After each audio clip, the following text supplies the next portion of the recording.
Assalamualaikum, welcome back to my channel.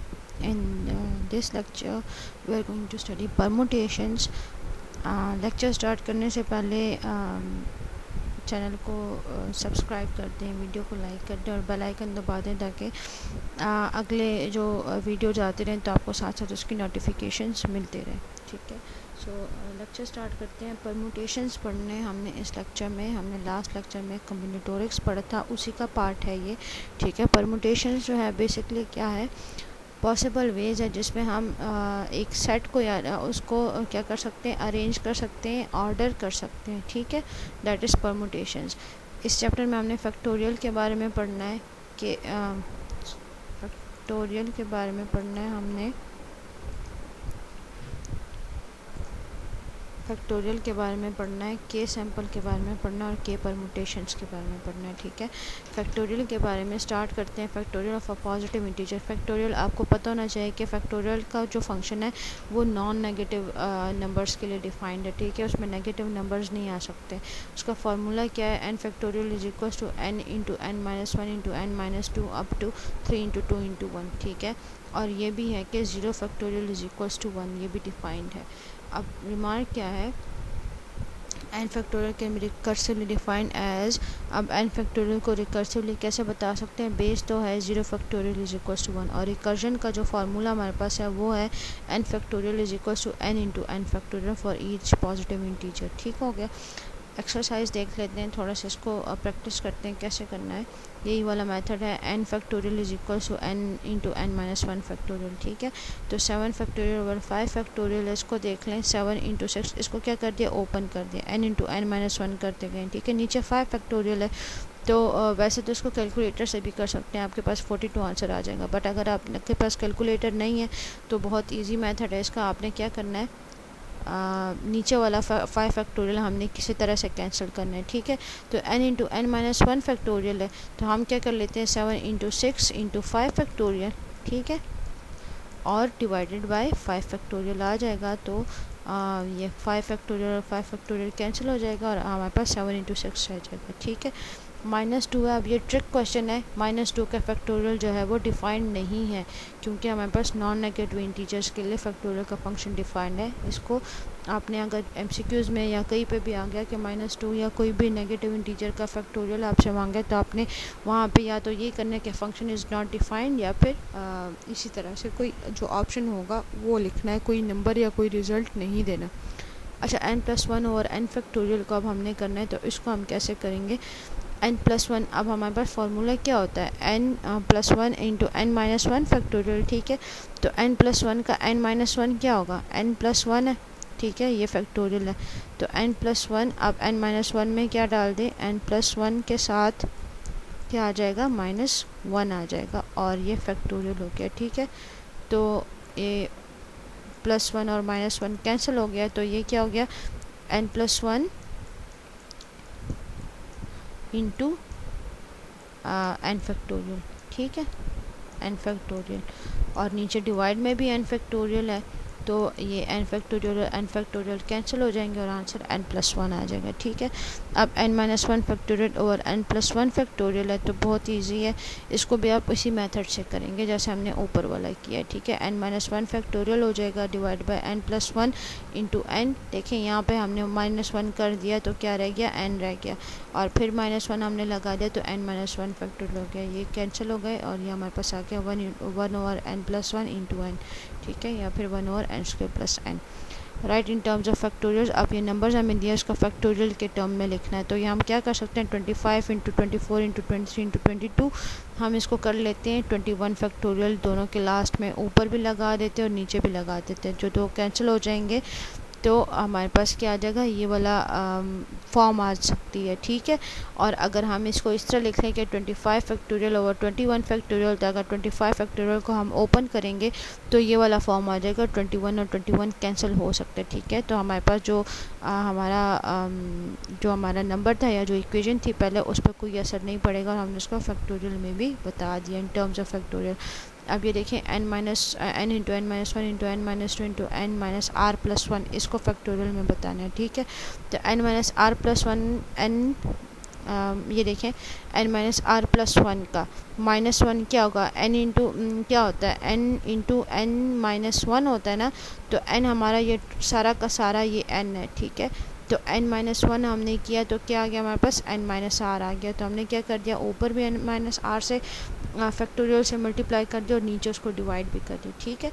तो इस पूरे को हमने अब सारा क्या कर दिया, इसको हटा के सिंपली n फैक्टोरियल बना दिया और divided by n minus r factorial. इसको अगर हम ओपन करेंगे तो यही वाला फॉर्म हमारे पास आ जाएगा, फैक्टोरियल्स कैंसिल हो जाएंगे और ये इक्वेशन आ सकती है, ठीक है। तो अगर हम इसको इस तरह लिखें या इस तरह लिखें एक ही बात होती है।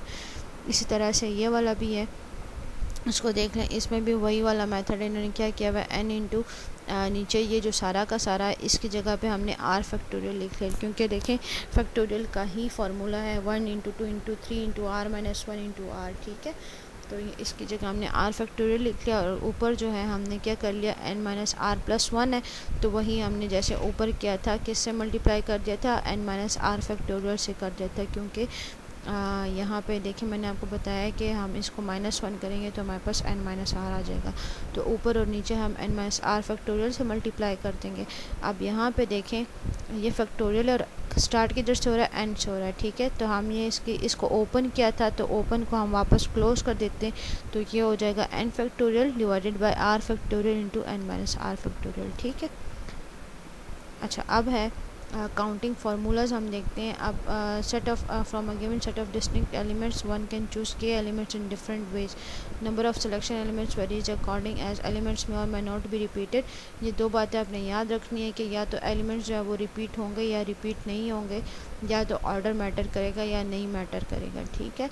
और ये जो है इसमें हम काउंटिंग कर सकते हैं, ये हमारे पास डिफरेंट इसके कंडीशन समझ लें आप, ठीक है। अब कह रहे हैं कि ऑर्डर मैटर्स, अब इन्होंने एक टेबल बना दिया, order matters, order does not matter, ठीक है। Repetition allowed, repetition not allowed. के सैंपल में रिपीटिशन अलाउड है और ऑर्डर भी मैटर करती है। के परमुटेशन में रिपीटिशन अलाउड नहीं है और ऑर्डर मैटर करता है, ठीक है। के सिलेक्शन में ऑर्डर मैटर नहीं करता और रिपीटिशंस अलाउड है, ठीक है। रिपीटिशन हम कर सकते हैं लेकिन ऑर्डर मैटर नहीं करेगा। और के कॉम्बिनेशन जो है उसमें ऑर्डर भी मैटर नहीं करता और रिपीटिशन भी अलाउड नहीं है, ठीक है। अब हमने पढ़ना है के सैंपल। के सैंपल में क्या है, ऑर्डर मैटर करता है और रिपीटिशन जो है वो अलाउड नहीं है, ठीक है। रिमार्क में देख लें, कह रहे हैं कि चूँकि हमारे पास क्या है, ऑर्डर भी मैटर करते हैं, रिपीटिशंस भी अलाउड है, तो के जो है वो less than equal to n, k should need not to be less than equal to n, that is k is independent. K एक तो इंडिपेंडेंट होगा, दूसरा वो एन से छोटा नहीं हो सकता, ना ही एन के इक्वल आ सकता है, ठीक है। अब फार्मूला उसका देख लेते हैं, क्या कहते हैं, the total number of ways in which a k sample can be drawn from n distinct element is n into n into n into n, that is n power k. यह हमारे पास formula है के sample के लिए, ठीक है। इसको example से समझ आ जाएगा। और n इंटू एन ये कब तक करते जाना है, के टाइम्स, तो इसलिए n पावर के आ गई। हमें पता है कि जब भी हम एक नंबर को लिखते हैं, फॉर एग्जांपल मैं लिख रही हूँ 3 इंटू 3 इंटू 3 इंटू 3 इंटू 3, ठीक है। तो ये मेरे पास किसके इक्वल हो गया, बेस तो सेम है ना सबकी, कितनी टाइम्स लिख रही हूँ मैं, 1 2 3 4 5, तो मैं लिख सकती हूँ इसको 3 पावर 5, ठीक है, इस तरह से। आप कह रहे हैं how many possible outcomes are there in when a fair coin is toss 3 times. अब कॉइन की कितनी साइड्स होती हैं, 2 साइड्स होती हैं, ठीक है। और कितने टाइम्स इसको टॉस करना है, 3 टाइम्स टॉस करना है, ठीक है। तो के हमारे पास क्या हो गया, 3 हो गया, और n हमारे पास क्या है, 2 है, क्योंकि कॉइन की 2 साइड्स हैं और उसको टॉस कितनी बार करना है, 3 टाइम्स करना है। तो फार्मूला हमारे पास n पावर के है, तो 2 पावर 3 हो जाएगा। तो हमारे पास कितने वो आ सकते हैं, 8 हमारे पास आ सकते हैं, क्योंकि देखें बाउंड तो नहीं है ना। अब ये नहीं है कि अगर एक बार हेड आ गया तो ज़रूरी है कि दूसरी बार भी हेड आए या दूसरी बार टेल आए। हर एक जो टॉस के बाद हमारे पास रिज़ल्ट आएगा वो दूसरे से डिफरेंट होगा और वो एक दूसरे पे डिपेंडेंट नहीं है, दैट इज़ फ्री, ठीक। आप कह रहे हैं कि suppose repetition of digits is permitted, repetition permitted है। How many 3 digits number can be form from the 6 digits. देखें 2 3 4 5 7 9 डिजिट्स हमें दिए हमें, और कह रहे हैं कि कितने 3 डिजिट्स नंबर इससे बन सकते हैं। तो n हमारे पास क्या है, n 6 है, और डिजिट्स टू बी चूज़न कितने डिजिट्स हमने चूज़ करने, 3 चूज़ करने, ठीक है। तो क्या हो जाएगा हमारे पास n power k 6 power 3, 6 digits हैं और 6 में हमने चूज़ कितने करने, 3 चूज़ करने। मतलब हर एक नंबर के लिए ये देखें, हर एक नंबर के लिए क्या होगा, हर एक बार के लिए हमारे पास 6 चॉइस है। एक नंबर के लिए एक 6 चॉइस है, फिर 6 चॉइस है, फिर 6 चॉइस है। तो टोटल कितने हो गए, 216 चॉइस हो गए। अब कह रहे हैं बी पार्ट में, कह रहे हैं how many of these numbers are less than 400। अब इसमें से कौन से नंबर है जो कि 400 से लेस है। अब देखें 6 डिजिट्स में हमारे पास कौन कौन से नंबर्स 400 से लेस आ सकते हैं, या तो वो 2 से स्टार्ट हो या फिर वो 3 से स्टार्ट होंगे। तो अगर वो 2 और 3 से स्टार्ट होंगे तब भी वो 400 से लेस हो सकते हैं, क्योंकि बाकी नंबर से अगर कोई नंबर स्टार्ट होगा तो वो 400 से ग्रेटर होंगे। ठीक है, तो क्या हो जाएगा हमारे पास, द नेक्स्ट पहले तो हमारे पास 2 और 3 आ गया, तो पहले वाले नंबर के हमारे पास कितनी चॉइसेस आ गई, 2 चॉइसेस आ गई। और अगले नंबर के लिए 6 चॉइसेस और थर्ड नंबर के लिए भी 6 चॉइसेस। तो ये हो गया 2 इंटू 6 इंटू 6। ठीक है, तो टोटल कितने हो गए, 72। तो 3 डिजिट नंबर कितने हैं टोटल जो कि 400 से लेस है, 72। ठीक है, किस में, ये जो हमें इधर अलाउड 6 नंबर्स दिए हुए ना, इसके हिसाब से 72 नंबर्स जो हैं वो 400 से लेस आएंगे। अब कह रहे हैं हाउ मेनी आर इवन। अब इवन का देखें, इवन एक नंबर कब होता है, तब होता है जब उसके लास्ट में ऐसा उसके लास्ट में जो है कोई भी बड़ा नंबर हो, उसके लास्ट में 2, 4, 6, 8 इस तरह से नंबर आए या 0 आए। ठीक है, तो जो हमें गिवन नंबर दिए हुए उसमें से हमने बताना है कि इवन कितने हैं। तो देखें 2, 3, 4, 5, 7, 9 में इवन क्या है, 2 है और 4 है। ठीक है, तो हमारे पास लास्ट डिजिट के लिए कितने चॉइसेस हो गए, 2 चॉइसेस हो गए। और उससे पहले जो 2 हैं उसके लिए हर एक डिजिट के लिए कितने कितने चॉइसेस हैं, 6 चॉइसेस हैं। ठीक है, तो ये हो गया 72। अब कह रहे हैं हाउ मेनी आर ऑड। अब ऑड एक नंबर कब होता है, ऑड एक नंबर तब होता है जब उसके लास्ट में 3, 1, 3, 5, 7, 9 ये वाले नंबर्स हैं। ठीक है, तो तब वो नंबर जो है वो ऑड होता है। अब गिवन नंबर्स हमारे पास कितने हैं, ये देखिए ये सारे। अब इसमें से ऑड गिने, ऑड कितने, 3 है, 5 है, 7 है, 9, इट मीन 4 ऑड नंबर्स हैं। तो लास्ट वाले डिजिट के लिए हमारे पास कितनी चॉइसेस हैं, 4 चॉइसेस हैं। और स्टार्ट और पहले 2 के लिए हमारे पास 6 चॉइसेस है। तो ये हो गया 6 इंटू 6 इंटू 4, ये 144। तो 3 डिजिट ऑड नंबर हमारे पास इनसे बन सकते हैं, गिवन नंबर से बन सकते हैं। अब कह रहे हैं how many are multiples of 5। अब 5 के मल्टीपल्स क्या हैं। ठीक है, a number is a multiple of 5 if it's right most digit is 0 और 5। अगर उसका सबसे राइट वाला डिजिट या तो 0 या 5 हो तब वो मल्टीपल ऑफ 5 हो सकता है। ठीक है, तो एक 3 डिजिट नंबर जो है वो फॉर्म हो सकता है इन नंबर से जो हमें गिवन है। उसमें क्या है, उसमें सिर्फ 5 है, 0 तो है ही नहीं। तो हमारे पास चॉइस कितनी हो गई, एक चॉइस आ गई। ठीक है, तो राइट मोस्ट डिजिट के लिए एक चॉइस होगी और बाकी के लिए 6 चॉइसेस हैं। तो टोटल कितने होंगे, 36 3 डिजिट नंबर आते हैं जो कि मल्टीपल ऑफ 5 हो सकते हैं। ठीक है, नेक्स्ट एक्सरसाइज है, अ box contains 10 different colored light bulbs. Find a number of order sample of 3 with replacement 10 different colored light bulbs हैं। ठीक है, और क्या कह रही हैं कि विद रिप्लेसमेंट ऑफ 3 हमने करना है, तो वही 10 पावर 3 हो जाएगा। मतलब कि हर एक नंबर, हर एक उसके लिए हर एक जगह के लिए हमारे पास कितने कितने वो हैं लाइट बल्ब्स हैं, 10, 10 एंड 10 है। ठीक है, तो ये क्या 10 power 3 and that is 10,000। Multiple choice test, इसको फिर आप खुद देख लें, मैं एक नज़र बता देती हूँ। चले कि 10 क्वेश्चन और 4 पॉसिबल आंसर्स हैं एक हर एक क्वेश्चन के। ठीक है, तो क्या होगा, हमारे पास 4 पॉसिबल आंसर्स हैं और क्वेश्चंस कितने हैं, 10 हैं। ठीक है, तो हर एक क्वेश्चन के हमारे पास 4 चॉइसेस हैं। तो ये हो गया 4 पावर 10 और उससे हमारा ये आंसर आ जाएगा। ठीक है, और फिर कह रहे हैं कि if a student can, second part में कह रहे हैं how many ways can a student answer the question. First में हमारे पास ये कोई चॉइस नहीं है कि हम किसी को छोड़ दें ब्लैंक, लेकिन सेकंड में कह रहे हैं कि हम उसको ब्लैंक भी छोड़ सकते हैं, खाली भी छोड़ सकते हैं। तो इट मीन्स कि 4 हमारी चॉइसेस थी और ये जो ब्लैंक है ना, ये एक और चॉइस हमारी आ गई। तो टोटल चॉइसेस कितनी हो गई, 5 हो गई। ठीक है, अब हर एक क्वेश्चन जो 10 है उसके लिए हमारे पास चॉइसेस कितनी है, 5 आ रही हैं। ठीक है, तो 5 पावर 10 हो जाएगा, उससे हमारे पास ये आंसर आ जाएगा। अच्छा, फिर अब हम करेंगे कि परमुटेशंस में ऑर्डर मैटर करता है लेकिन रिपीटिशन जो है वो अलाउड नहीं है। ठीक, फॉर एग्जांपल एक क्वेश्चन हम कर रहे हैं, हमें एक क्वेश्चन पेपर दिया हुआ, उसमें से 10 क्वेश्चन में से हमने 5 करने हैं या 8 करने हैं।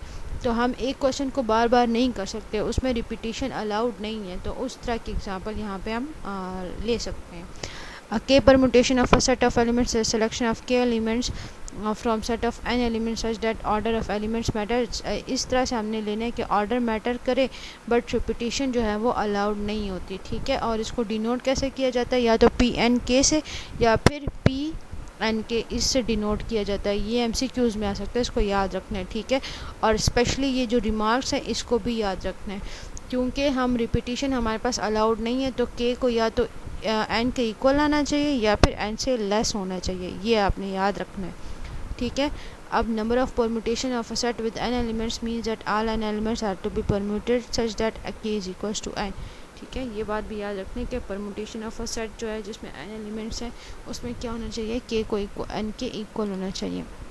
अब n के लिए जो k परम्यूटेशन के लिए फार्मूला है वो देख लें। एक तो ये है इसकी ओपन फॉर्म है, ठीक है, n into n minus one into n minus two up to n minus k minus one. ये इसका क्या है, ये इसका ओपन फॉर्म है, ठीक है। अब इसकी क्लोज्ड फॉर्म देखें, क्लोज्ड फॉर्म है n factorial divided by n minus k factorial, ठीक है। ये फार्मूला आपने याद रखना है। ऊपर वही बात कही हुई है कि फर्स्ट एलिमेंट n वेज है, सेकेंड एलिमेंट n1 है, थर्ड एलिमेंट n2 है और केथ एलिमेंट जो है वो n minus k minus one ways है, ठीक है। अच्छा, आप कह रहे हैं how many two permutations are there for w x y z। अब two permutations w x y z के लिए कितनी होंगी और हमने वो सारी की सारी लिखनी है, ठीक है। तो ये हो गया p4 ठीक है, 4।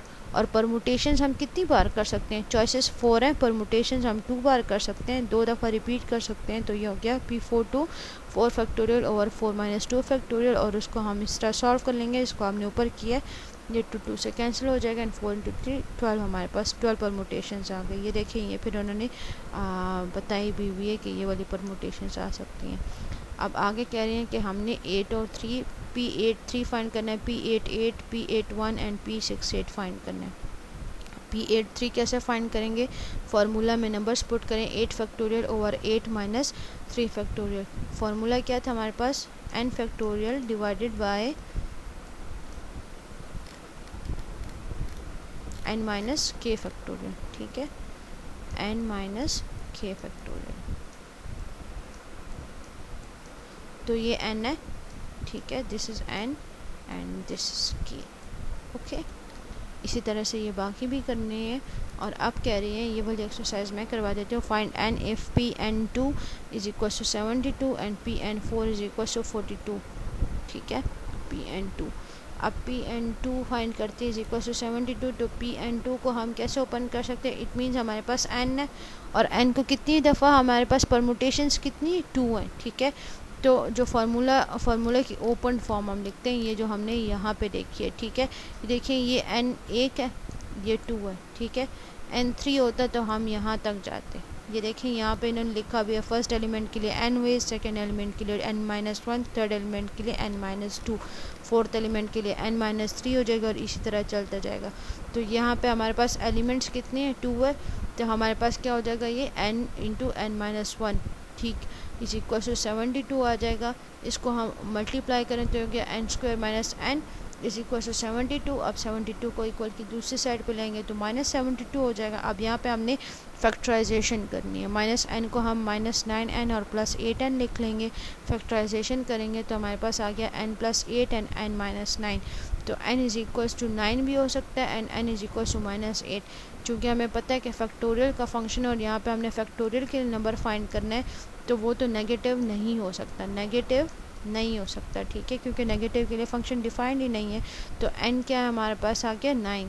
अब यहाँ पे अगर आप 9 पुट भी कर देना, ये p ऑफ 9 आ गया ना हमारे पास n, तो हम p ऑफ 9 2 अगर करें, ठीक है, इसको ओपन करें, n फैक्टोरियल में आ जाएगा 9 factorial divided bye 9 minus 2 factorial, ठीक है। इसको अगर आप सॉल्व करेंगे ना तो आपके पास 72 ही आएगा। इसको आप, ये आपकी एक्सरसाइज है, ये आपने खुद करना है, ठीक है। अब ये कह रहे हैं pn4 is equals to 42 pn2। अब इसको क्या करना है, इसको हमने ओपन करना है। देखिए यहाँ पे कितने एलिमेंट्स हैं, 4 एलिमेंट्स हैं। इट मीन्स हम क्या क्या लिखेंगे, और स्टार्ट किधर से हो रहा है, n से हो रहा है, तो ये जगह n माइनस 1, ये देखें ये 1 ये 2, ये 3, ये 4 एलिमेंट्स हो गए। n-1, n-2, n-3 is equals to 42 as it is आ जाएगा। और यहाँ पे कितने एलिमेंट्स हैं? 2 एलिमेंट्स हैं, ठीक है। तो ये हो जाएगा n, और सेकंड एलिमेंट के लिए क्या आ जाएगा? n-1 आ जाएगा, ठीक है। अब इक्वल की दोनों साइड पे जो सेम वैल्यूज़ होती है उसको हम कैंसिल कर सकते हैं, तो n से कैंसिल हो जाएगा, n-1 n-1 से कैंसिल हो जाएगा। क्या रह गया हमारे पास? n-2 into n-3 is equals to 42। अब इनको मल्टीप्लाई करके ओपन कर लेंगे तो n² - 5 एंड n-2 और n-3 को मल्टीप्लाई कर लेंगे तो आ जाएगा n² - 5 n + 6 इक्वल्स 42। 42 को इक्वल की इस साइड पे ले आएंगे और फिर फैक्टराइजेशन करेंगे तो हमारे पास हो जाएगा n-9 n + 4। तो n is equals to 9 and 4, ठीक है। इसको इस तरह करना होता है n-9, ठीक है। इसको भी इक्वल टू 0 कर लेते हैं सेपरेटली, और n + 4 को भी हम इक्वल कर देते हैं 0 के सेपरेटली, ठीक है। तो ये हमारे पास हो जाएगा n = 9 एंड n इक्वल्स यहाँ पे क्या आ जाएगा? -4 आ जाएगा, क्योंकि यहाँ पे +4 था, दूसरी साइड पे जाके उसका साइन चेंज हो जाएगा। यहाँ पे माइनस था तो इधर आके ये +9 हो जाएगा, ठीक है। Since n must be positive, the only answer is n is equals to 9। n को पॉजिटिव होना चाहिए तो -4 को हम नेगलेक्ट कर देंगे, इसको इग्नोर कर देंगे और हमारे पास n क्या आ जाएगा? 9 आ जाएगा, ठीक है। अब क्या कह रहे हैं कि prove for all integers n is greater than और equal to 3, pn + 1 3 - pn × 3 is equal to 3pn2। इसको हमने क्या करना है? प्रूव करना है। तो pn + 1 × 3 हम करेंगे n+1। अब स्टार्टिंग वाली वैल्यू क्या है? n+1 है, और उसको हमने 3 टाइम्स लेकर जाना है, ठीक है। तो n+1 हो गया, ये एक नंबर हो गया। अब सेकंड हमारे पास क्या आएगा? n+1 तो हमारे पास नंबर है, ठीक है। n+1 से हमने क्या करना है? 1 को माइनस करना है, ठीक है। हमने कहा था ना n-1, ये सेकंड एलिमेंट के लिए हो गया। इसको मैं अभी क्लियर करती हूँ ना ब्रैकेट से, तो आपको सही समझ आ जाएगा। और थर्ड एलिमेंट के लिए क्या हो जाएगा? n, तो देखें ये सेकंड एलिमेंट हो गई, ठीक है। अब थर्ड एलिमेंट के लिए हमने क्या करना है? n+1 है, ठीक है। इससे हमने क्या करना है? -2 करना है, ठीक हो गया। ये हमारे पास 3 एलिमेंट्स के लिए आ गया, ये 3 एलिमेंट्स के लिए हमारे पास आ गया, ठीक। इसको आप ओपन करें तो क्या हो जाता है? इसको अगर हम ओपन करें तो ये कैंसिल हो जाएगा, तो ये हो जाएगा n+1, ठीक है। यहाँ पे आ जाएगा n, और यहाँ पे क्या आ जाएगा? n-1। इस तरह से इसको ओपन करना है, ठीक है। इसी तरह से इस वाली साइड का भी हो जाएगा n इंटू, यहाँ पे स्टार्ट किधर से हो रहा है? n से हो रहा है, ठीक है। तो n ये फर्स्ट एलिमेंट हो गया, ये सेकंड एलिमेंट हो गया, और ये थर्ड एलिमेंट हो गया। अब इसको सारा सॉल्व करेंगे, ठीक है। तो हमारे पास आ जाएगा 3n × n-1, और फिर हम राइट हैंड साइड को ले लें, 3pn × 2 लिखा हुआ है, मतलब कि स्टार्टिंग नंबर क्या है? n है, और उसको कितनी दफ़ा लिखना है? एलिमेंट्स नंबर के कितने? 2 हैं। तो ये देखें n, ये फर्स्ट एलिमेंट हो गया, ये फर्स्ट एलिमेंट हो गया, और ये n-1 जो है ये सेकंड एलिमेंट हो गया। तो लेफ्ट हैंड साइड और राइट हैंड साइड इक्वल आ गई, तो hence the result is proved, ठीक है। अच्छा, एक और एग्जांपल मैं करवा देती हूँ, और बाकी फिर आप देख लें, अगर कोई प्रॉब्लम या मसला है तो फिर आप कमेंट करके पूछ लीजिएगा। How many ways can 5 letters of the word algorithm be selected and written in a row. Algorithm के वर्ड्स हमने सेलेक्ट करने हैं, उसको लिखना है, लेकिन हम उसको रिपीट नहीं कर सकते, ठीक है। तो आंसर जो है उसका हमारे पास 5 परम्यूटेशंस हैं ऑफ अ सेट 9 एलिमेंट्स, ठीक है। 9 एलिमेंट्स में से हम क्या कर सकते हैं? 5 परम्यूटेशंस, हम उसको 5 एलिमेंट्स उसमें से ले सकते हैं। तो ये हो जाएगा p ऑफ 9 5, फार्मूला में लगाएंगे और उसको सॉल्व करेंगे तो हमारे पास ये आंसर आ जाएगा, ठीक है, 15,120। अब सेकंड में कह रहे हैं how many ways can 5 of the letters of the word algorithm be selected and written in a row if the first 2 letters must be th। अब फर्स्ट 2 लेटर्स को th ही होना चाहिए, ठीक है। इट मीन्स कि हमारी जो चॉइसेस है उसमें से तो 2 नंबर चले गए, 2 अल्फ़ाबेट्स की जो प्लेस थी वो चली गई। तो टोटल कितने वो रह गए? th तो मस्ट है, th मस्ट है, तो th को हम हटा देते हैं। उसके अलावा टोटल कितने अल्फ़ाबेट्स रह गए? 1 2 3 4 5 6 7, ठीक है। तो अब हमने क्या फाइंड करना है? p of 7 3 फाइंड करना है, क्योंकि 7 हमारे पास टोटल क्या है? अल्फ़ाबेट्स हैं और उसमें से आपने कितने एलिमेंट्स लेने हैं, 3 एलिमेंट्स लेने हैं, ठीक है। इसी तरह से हमने करना है और इसी तरीके से बाकी सारे क्वेश्चंस भी हैं। इसमें कोई ज़्यादा मसला नहीं है, इसको आप एक नज़र रीड करेंगे तो इंशाल्लाह आपको समझ आ जाएगा। And with this we have come to the end of our lecture. I hope आपको सब समझ आ गया होगा। चैनल को सब्सक्राइब कर दें याद से, और अपने फेलो जो आपके साथ सेम सब्जेक्ट पढ़ रहे हैं, जो स्टूडेंट्स हैं, उनके साथ भी चैनल को शेयर करें। See you in the next video. Till then take care and अल्लाह हाफ़िज़।